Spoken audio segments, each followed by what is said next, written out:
How do you go about interpreting the Bible?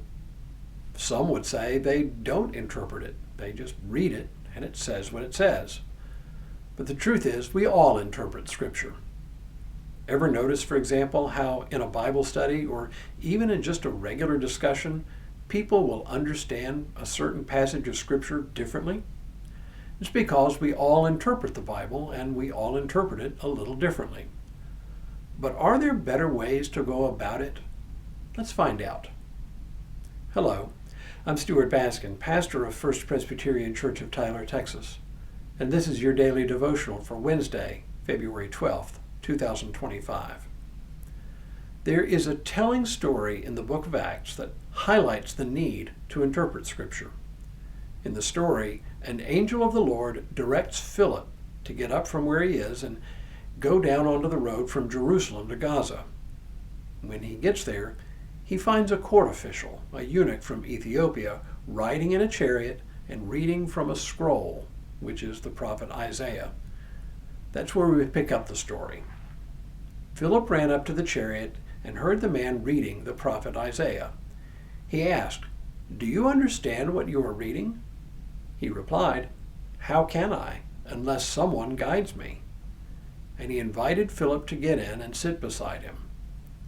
Now the passage of Scripture that he was reading was this: "Like a sheep he was led to the slaughter, and like a lamb silent before its shearer, so he does not open his mouth. In his humiliation justice was denied him. Who can describe his generation? For his life was taken away from this earth." The eunuch asked Philip, "About whom, may I ask, does this prophet say this? About himself or about someone else?" Then Philip began to speak, and starting with this scripture, he proclaimed to him the good news about Jesus. As this passage points out, Scripture always needs interpretation. Sometimes that interpretation is pretty straightforward, but other times it's more complicated. But discovering its meaning always requires us to engage the text and come to some conclusion about what we believe that it means. It is something we all do, even without realizing that we are doing it. So here's the rub. People can interpret Scripture in a whole variety of ways, some of which are more reasonable and plausible, and some more far-fetched.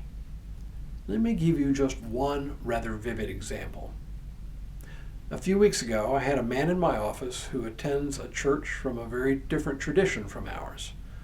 Somehow, the topic of the book of Revelation came up, and he told me about a Bible study he had attended and how he had come to understand the book of Revelation to be a set of prophecies that relate very specifically to our own present day. He even included the names of contemporary politicians as those Revelation refers to.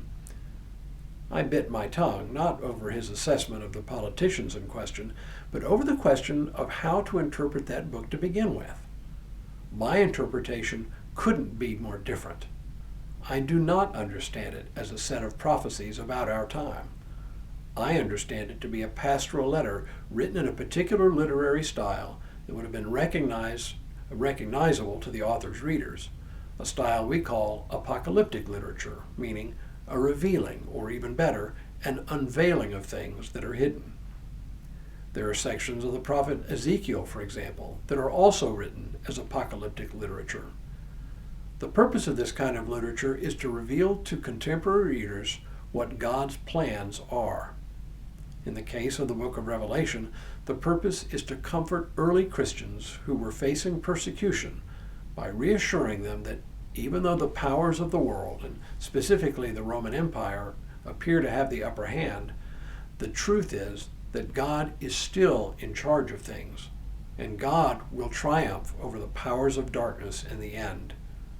Christians may still face persecution, but they can at least rest assured in the knowledge that even in their suffering, they are suffering not just for a lost cause, but for a just cause, and they are even suffering for a winning cause. You can see how, in this case, how we interpret something like the book of Revelation makes a huge difference in the meaning we take from it. If it is a set of predictions about our own day and time, then the meaning is that God has taken sides on one side or the other of our present political divide. But if it is a pastoral letter to ancient Christians to encourage them in their faith, then the meaning and lesson for us is something more like we should emulate them and stand firm in our faith, even when it appears that our faith is out of favor. Interpretation is important. More than that, interpretation is inevitable.